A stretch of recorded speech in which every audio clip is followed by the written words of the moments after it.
données recueillies par les scientifiques vont permettre de mieux cerner les motivations qui conduisent ces herbivores à effectuer une transhumance longue de 800 km.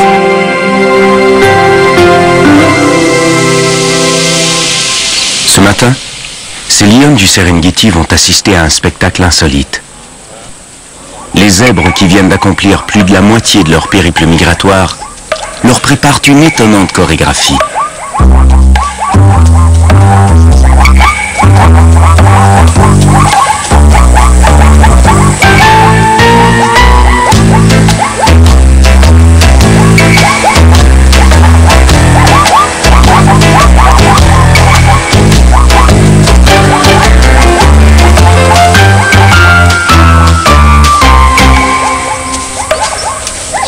Quelle espèce de mouche a bien pu piquer Bunju et ses sœurs?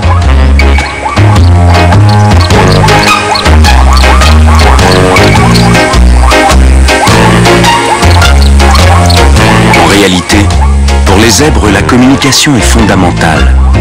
Ces hochements de tête formidablement bien rythmés en font partie.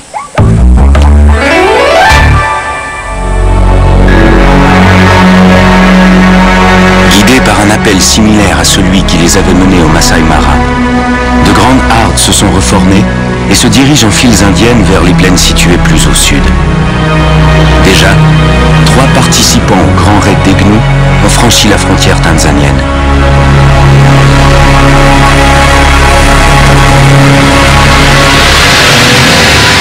Tipipa, le numéro 5, est en tête de la migration.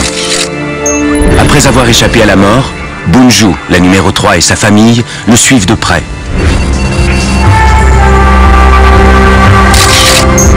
Nyambisi, le numéro 4, a emprunté une route moins directe.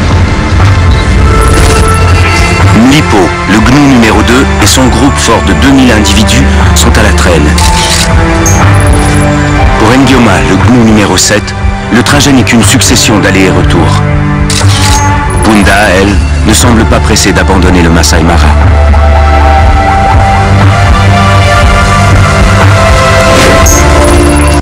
Nyungu, le numéro 8, longe la rivière Mara et refuse de l'affronter. Quant au numéro 6, Msela, il a rebroussé chemin.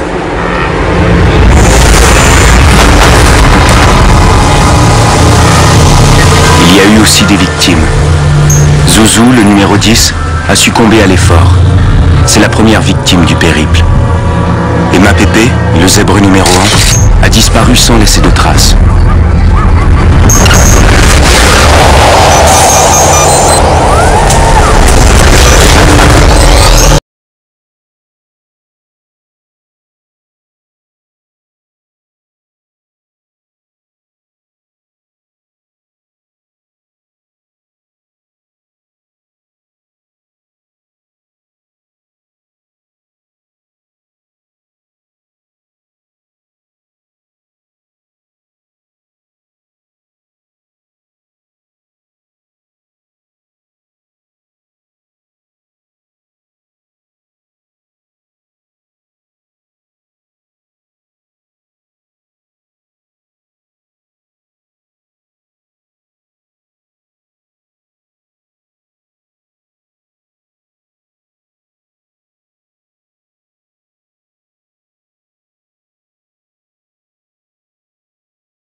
Ce matin, l'air est immobile, la chaleur suffocante. Recru de fatigue après une longue journée de marche, le clan de Punda a atteint une berge facilement accessible. Le groupe de retardataires va enfin pouvoir étancher sa soif, paisiblement.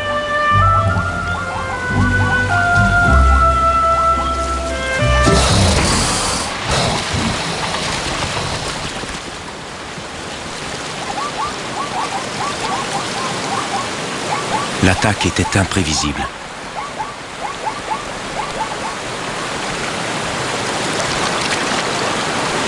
Aussi patient qu'un roc ancré pour l'éternité dans les flots de la Mara, ce fossile vivant joue avec le temps.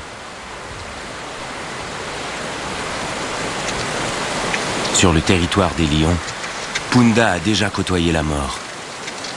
Comme ses congénères, elle reste prudente.